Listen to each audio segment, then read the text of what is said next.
21세기 제자훈련 성경과 역사에 오신 것을 환영합니다. 여기서는 성경의 뼈대와 성경의 전체적인 흐름을 배울 수 있습니다. 이 강의를 통해서 성경을 보는 눈이 확 열리게 될 것입니다. 그리고 하나님을 알아가는 놀라운 기쁨과 행복을 누리게 될 것입니다. 뿐만 아니라 여러분의 인생과 여러분의 신앙이 업그레이드 되는 풍성한 체험을 하게 될 것입니다. 자, 이제부터 파워포인트 강의를 통해서 오늘 주제를 묵상하도록 하겠습니다. 죄와 죽음 그리고 마귀의 권세를 이기고 부활하신 예수님은 이 땅에서 약 40일간 더 머물다가 하늘로 올라가셨습니다. 예수님이 승천하시기 직전 마지막으로 제자들에게 성령을 보내주시겠다고 약속하셨습니다. 그 이후 오순절 날에 이르러 제자들이 전심으로 기도하고 있었는데 성령께서 임하시고 강력한 성령의 역사가 시작되었습니다. 그리고 성령의 충만함을 입은 제자들은 죽음을 두려워하지 않고 담대하게 복음을 전합니다. 그리하여 예루살렘에 있던 많은 백성들이 주님을 영접하게 되고 초대교회가 탄생한 것입니다. 그렇다면 초대교회가 탄생한 후에 그들은 도대체 무엇을 하였을까요? 첫 번째, 초대교회 성도들은 성전에 모여서 예배를 드렸습니다. 사도행전 2장 46절에 날마다 마음을 같이하여 성전에 모이기를 힘쓰고 라고 말씀하고 있습니다.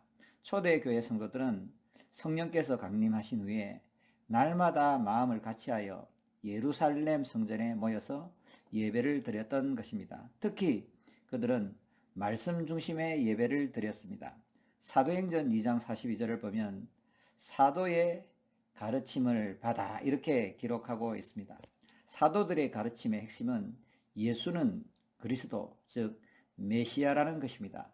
물론 예수님은 유대인들의 기대와는 전혀 다른 모습으로 오셨지만 나사렛 예수가 구약 성경에서 예언한 참 메시아 그리스도라는 것을 집중적으로 가르쳤던 것입니다. 사도들은 예수님의 십자가와 부활을 믿음으로 하나님과의 관계가 회복된다는 것을 가르쳤습니다. 다시 말해 예수님을 믿음으로 죄를 용서받고 하나님 나라에서 영원히 행복하게 살 수 있다는 복음을 전한 것입니다. 두 번째, 초대교회 성도들은 서로 교제하며 떡을 떼었습니다. 사도행전 2장 4절에 그들이 사도의 가르침을 받아 서로 교제하고 떡을 떼매라고 기록하고 있습니다. 여기서 교제라는 헬라어는 코이노니아, 공유하다, 남과 함께 나누다, 공통, 다같이라는 뜻을 가지고 있습니다. 성경에서 이 코이노니아라는 말은 크게 두 가지로 사용되고 있습니다. 삼위일체 하나님과 인간과의 교제를 말하는 것이기도 하고, 두 번째는 인간과 인간, 성도 사이의 친교를 가리키는 말로 쓰이기도 합니다. 여기서는 주로 성도들의 교제와 나눔을 가리키는 말입니다. 그리고 떡을 떼었다라는 표현은 누군가의 집에서 식사를 나누었다는 말입니다. 예수님은 이 땅에 계실 때 식탁 교제를 즐겨 하셨습니다. 아마도 사도들은 식탁 교제를 나누며 예수님을 기념했을 것입니다. 신약자 중에는 이 표현을 성만찬이라고 주장하는 분들도 있습니다. 하지만 원래 유대인들은 빵을 떼고 이것을 주위 사람들과 나눔으로 식사를 시작하는 관습이 있었습니다. 아마도 초대교회 사람들도 유대인들의 관습을 유지한 것으로 보입니다. 물론 2세기 이후에는 떡을 뗀다는 이 표현이 성만찬을 상징하는 단어로 통용되었던 것입니다. 세 번째, 초대교회 성도들은 오로지 기도하기에 힘썼다고 기록하고 있습니다. 예수님의 사역은 한마디로 기도와 함께하는 사역이었습니다. 예수님은 공생애를 시작하기 전에 40일간 금식하셨고 사역 중에도 새벽이나 밤이나 한적한 곳에 가셔서 기도하는 일을 멈추지 않았습니다. 심지어는 십자가를 지시기 전날 밤에 겟세마네 동산에 가셔서 땀이 핏방울처럼 떨어지도록 기도하셨고 십자가 위에서도 기도하시다가 운명하셨고 지금도 하나님 보좌 우편에서 우리를 위해 기도하고 계십니다. 무엇보다 오순절 날에 그 날이 오기 전에 제자들이 모여 간절히 기도하는 중에 성령님이 오셨다는 것입니다. 그래서 예수님의 제자들도 기도를 매우 중요하게 생각했습니다. 신약 성경에는 개인별 혹은 공동체별로 기도하는 장면이 자주 등장합니다. 유대인들은 하루에 3번 기도하는 관습이 있었고, 또 이슬람 교도들은 하루에 5번 기도한다고 그럽니다. 네 번째, 초대교회 성도들은 하나님을 찬미했습니다. 사도행전 2장 47절에 하나님을 찬미하며 이렇게 기록하고 있습니다. 초대교회는 모이기를 힘쓰며 예배드리고 음식을 나누어 먹고 하나님을 기쁘게 찬양했던 것입니다. 특히 독생자 예수 그리스도를 보내주셔서 그들을 구원하신 하나님의 놀라운 은혜와 사랑을 전심으로 찬양했던 것입니다. 5번째, 초대교회 성도들은 구제하는 일에 힘을 썼습니다. 앞서 말씀드린 교제, 이 코이노니아라는 단어는 우정 혹은 동지애라는 의미를 동반하고 있습니다. 여기서 교제는 단순히 신앙적 교제만을 의미하는 것이 아니라 다른 사람에게 무언가를 나누어 주는 행위를 포함하고 있습니다. 그래서 교제는 그리스도 안에서 공동체를 이루며 믿음의 교제에 힘쓰는 것과 믿는 사람이 다 함께 있어 모든 물건을 서로 통용하고 또 재산과 소유를 각 사람의 필요에 따라 나눠주며 라는 이 말씀처럼 실질적인 생활의 나눔을 다 포함하고 있습니다. 사도행전 6장에는 구제 문제를 집중적으로 다루고 있습니다. 사도들의 본래 직무와 구제가 뒤바뀔 정도로 초대교회는 구제의 원임을 다했던 것입니다. 원래 구약시대부터 하나님은 가난하고 소외되고 또한 사회적 약자들을 돌보는 일을 매우 강조하셨던 것입니다.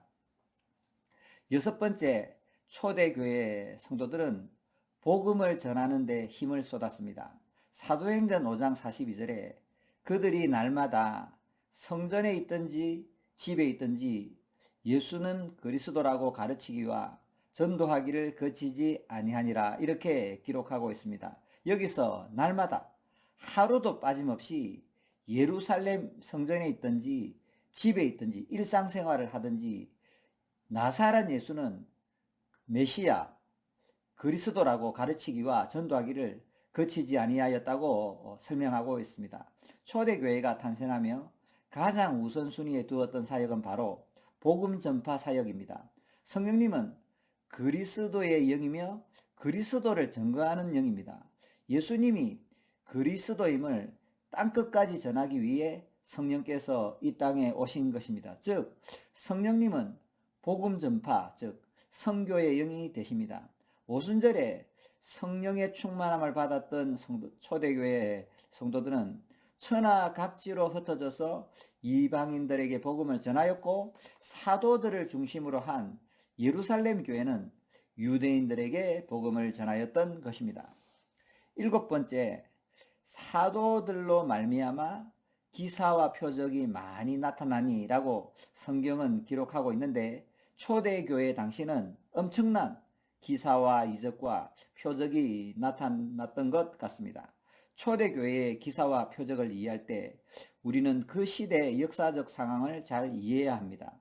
의학과 과학기술이 발전되지 않았던 시대에 질병에 대한 치유 기적은 복음을 전파하는 데 유용한 방법이었습니다. 그러니까 질병 치유에 목적이 있는 것이 아니고 질병 치유를 통해서 예수는 주요 그리스도요, 예수는 우리를 구원하러 오신 구원자라는 것을 알리는데 이 치유의 기적이 아주 유용한 방법으로 사용되었을 것입니다.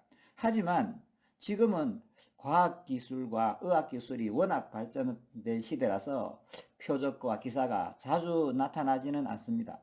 물론 요즘도 하나님께서 때로는 이적과 기적을 보여주시기도 합니다.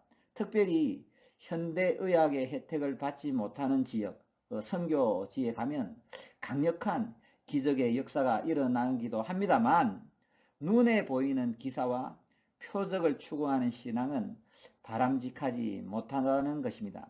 신앙은 한마디로 보이지 않는 하나님과 인격적인 교제를 나누는 것입니다. 믿음이란 말씀을 중심으로 하나님과 동행하며 교제하며 인격적인 사랑을 나누는 그런 것이라는 것을 반드시 기억하셔야 합니다. 초대교회는 4가지 사역에 힘을 쏟았습니다.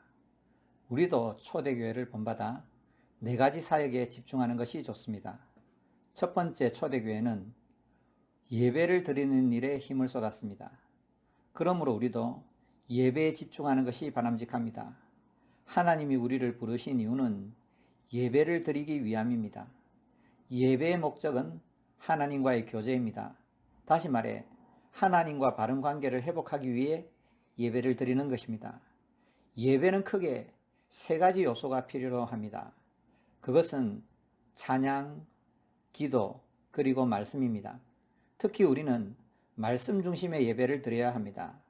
교회가 존재하는 목적 중 중요한 하나가 하나님의 말씀을 선포하고 하나님의 말씀을 가르치기 위함입니다. 두 번째, 우리는 초기대 교회 사람들처럼 사도의 가르침을 받은 후에 서로 교제하며 떡을 나누어 먹는 것이 좋습니다. 예수님도 이 땅에 계실 때 식사를 나누며 교제하는 것을 매우 좋아하셨습니다. 대부분의 사람들은 음식을 같이 먹으면서 친해집니다. 그러므로 우리는 교회에서 예배를 드린 후 맛있는 음식을 나누어 먹으면서 서로 교제해야 합니다. 물론 교제는 선포된 말씀을 중심으로 서로의 삶을 나누는 것이 좋습니다. 즉, 말씀과 삶을 연결하는 교제가 바람직합니다. 주의 말씀 안에서 우리가 교제하는 것을 하나님은 매우 기뻐하실 것입니다. 교회에서 수직적으로 하나님과의 바른 관계를 맺고 수평적으로 성도들끼리 서로 교제하며 사랑을 나누는 것이 바로 하나님 나라인 것입니다. 세 번째, 초대교회 성도들은 복음 전파하는 일에 힘을 쏟았습니다. 사도행전 5장 42절에 그들이 날마다 성전에 있든지 집에 있든지 예수는 그리스도라고 가르치기와 전도하기를 그치지 아니하니라고 말씀하고 있습니다. 초대교회 사람들은 모이면 하나님께 예배드리고 성전에서나 집에서나 예수님이 하나님의 아들이며 그리스도라고 전했습니다. 그들은 예수님을 통해 죄와 죽음의 권세에서 구원을 받게 됨을 다른 사람들에게 알렸던 것입니다. 예수님이 하늘에 올라가시기 전에 마지막으로 당부하신 말씀이 예수님과 복음을 전파하라는 것이었습니다. 하나님께서 이 땅에 교회를 세우신 목적도 바로 복음을 전파하기 위해서입니다. 그러므로 우리는 예수님을 모르는 사람들에게 예수님을 소개해야 합니다. 먼저 주위에 가까이 있는 사람들에게 예수님에 대해 꼭 이야기해야 됩니다. 그리고 가능하면 그분들을 설득해서 교회로 데리고 나오는 것이 좋습니다.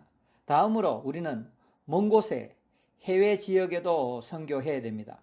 그런데 우리가 다 해외로 나가서 선교할 수 없습니다. 우리는 먹고 살아야 되고 일을 해야 되고 자녀들도 키워야 되고 교회에도 봉사해야 되기 때문에 우리가 다 나가서 선교할 수는 없습니다. 그렇기 때문에 우리에게는 좋은 방법이 있습니다. 뭐냐면 해외에 있는 선교사님들을 돕는 사역을 하면 됩니다. 해외에서 열심히 사역하고 있는 선교사님들에게 기도로 후원하고 물질로 후원해서 선교 사역을 돕는 것도 선교 사역에 동참하는 일이라고 할 수 있습니다. 네 번째로 우리는 구제하는 데 힘을 쏟아야 합니다. 사도행전 2장 45절에 또 재산과 소유를 팔아 각 사람의 필요에 따라 나눠주며 이렇게 말씀하고 있습니다. 초대교회 사람들은 각 사람마다 재산을 팔아 다른 사람들에게 나누어 주었습니다. 왜냐하면 그 시대는 경제적으로 어렵고 힘든 사람들이 굉장히 많았기 때문입니다. 예수님을 믿고 하나님의 자녀가 된 사람들은 돈보다 이웃을 더욱 사랑해야 됩니다. 그러므로 우리는 주위에 어렵고 힘든 사람을 돕는 것이 마땅합니다. 물론 우리가 경제적으로 큰 능력이 없기 때문에 다른 사람을 돕는 것이 쉬운 일은 아닙니다만 우리는 그리스도인으로서 어렵고 불쌍한 사람들을 사랑하는 사랑의 실천을 배워야 합니다. 즉, 우리는 아무리 작은 것이라도 나눌 수 있는 성도들이 되어야 마땅합니다. 이를 통해서, 이 귀한 일을 통해서 예수님의 사랑이 전해지고 복음도 전파될 것입니다. 저희 교회는 이 4가지 사역에 집중하고 있습니다. 모이면 예배드리고 교제하고, 흩어지면 복음을 전파하고 구제하는 일에 힘을 쏟고 있습니다. 여기서 이 교제라는 것은 단순한 먹고 마시고 이 노는 교제라기보다는 하나님의 말씀을 중심으로 제자 훈련도 해가면서 서로의 삶과 서로의 신앙을 나누는 그런 교제를 하고 있습니다. 오늘 이 강의를 들은 교회나 목사님이나 또 교회 지도자 여러분들은 이 4가지 사역을 잘 연구하셔서 교회에 적용하시면 좋겠습니다.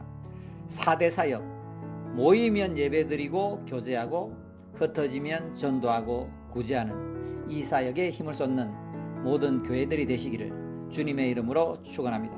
오늘 강의가 도움이 되셨나요? 21세기 제자훈련 성경과 역사 많이 사랑해 주시고 널리 공유해 주시길 바랍니다. 감사합니다.